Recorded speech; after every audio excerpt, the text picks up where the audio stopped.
Hello friends, வணக்கம். வாங்க இன்றைக்கி நம்ம வீடியோவில் சூப்பரான டேஸ்ட்டில் உருளைக்கிழங்கு பட்டாணி மசாலா பொடி மாஸ் எப்படி பண்ணுறதுன்னு பார்க்கலாம். உருளைக்கிழங்கு பொடி மாஸ்க்கு நம்ம வெங்காயம் பச்சை மிளகாய் போட்டு தாளிப்போம். இந்த மாதிரி ட்ரை பண்ணி பாருங்கள். கொஞ்சம் மசாலா வாசனையோடு நல்லா டேஸ்டியாக சூப்பராக இருக்கும். இந்த பொடி மாஸ் வெரைட்டி ரைஸ் எல்லாத்துக்குமே சூப்பரான காம்பினேஷனாக இருக்கும். ரச சாதம், தயிர் சாதம், சப்பாத்தி கூட சாப்பிட்றதுக்கும் இது ரொம்ப நல்லாயிருக்கும். இப்போ நம்ம இதை எப்படி பண்ணுறதுன்னு பார்க்கலாம்.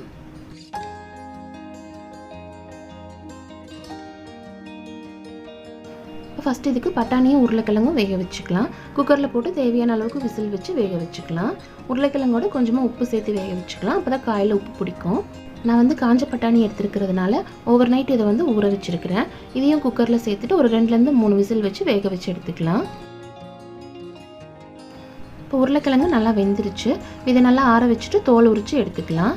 உருளைக்கிழங்கு வந்து வேக வச்சு எடுத்ததுமே பச்சை தண்ணியில் போட்டு வச்சுட்டோம்னா தோல் வந்து ஈஸியாக உரிக்க வரும்.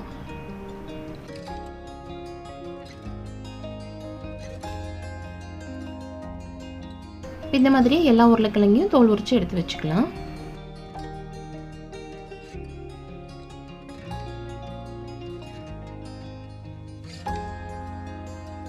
இப்போ உருளைக்கிழங்கு எல்லாத்தையும் கையிலேயே இந்த மாதிரி மசிச்சு விட்டுடலாம்.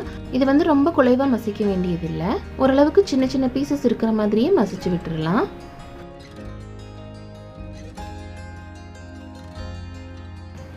உருளைக்கிழங்கு எல்லாத்தையும் இந்த அளவுக்கு மசிச்சு எடுத்துக்கலாம். பட்டாணியும் நல்லா வெந்துருச்சு. இப்போ தாளிக்கிறதுக்கு ஒரு பெரிய வெங்காயம் நல்லா பொடியாக கட் பண்ணி எடுத்துக்கலாம். இதுக்கு 1/4 மூடி அளவுக்கு தேங்காய் எடுத்துக்கலாம். அதோட ஒரு 1/2 ஸ்பூன் சோம்பு, 1/2 ஸ்பூன் சீரகம் எடுத்துக்கலாம். இதோட ஒரு 4-5 பூண்டு சேர்த்துக்கலாம். இது எல்லாத்தையும் மிக்ஸி ஜாரில் சேர்த்துட்டு தண்ணி விடாமல் ட்ரையாக அரைச்சி எடுத்துக்கலாம். இது வந்து ஒரு பொடி மாதிரி ஆனால் போதும். இப்போ தண்ணி விடாமல் இந்தளவுக்கு அரைச்சி எடுத்துக்கலாம். இப்போ எண்ணெய் நல்லா சூடானதும் வெங்காயம் சேர்த்துடலாம். வெங்காயம் நல்லா ப்ரௌன் ஆக வரைக்கும் வதக்கிடலாம்.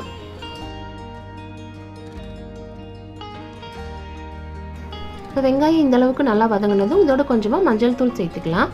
காரத்துக்கு தேவையான அளவுக்கு மிளகாய் தூள், நல்லா வாசனைக்காக 1 ஸ்பூன் கரம் மசாலா சேர்த்துக்கலாம்.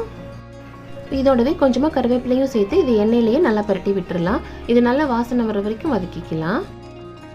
இப்போ மசாலாலாம் நல்லா வதங்கி வாசம் வர ஆரம்பித்ததும் உருளைக்கிழங்கையும் பட்டாணியும் சேர்த்துடலாம். இப்போ இதோட தேவையான அளவுக்கு உப்பு சேர்த்துட்டு இதை நல்லா கலந்து விட்டுடலாம். இப்போ ஸ்டவ் சிம்மில் வச்சுட்டு இந்த மசாலா, உருளைக்கிழங்கு, பட்டாணி எல்லாம் நல்லா மிக்ஸ் ஆகிற மாதிரி நல்லா கலந்து விட்டுக்கலாம். இப்போ இந்த மாதிரி கலந்து விடும்போதே ஒரு சில பெரிய பீஸாக இருக்கிற உருளைக்கிழங்கெல்லாம் நம்ம கரண்டிலேயே மசிச்சு விட்டுடலாம். இப்போ உருளைக்கிழங்கு மசாலாலாம் இந்த அளவுக்கு நல்லா கலந்ததும் நம்ம அரைச்சி வச்சுருக்கிற தேங்காவை சேர்த்து நல்லா கலந்து விட்டுக்கலாம்.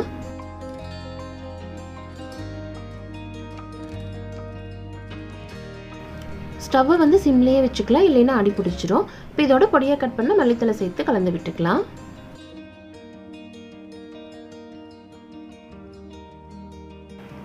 அவ்வளோதான், உருளைக்கிழங்கு பட்டாணி மசாலா பொடி மாஸ் சூப்பராக ரெடி ஆயிருச்சு.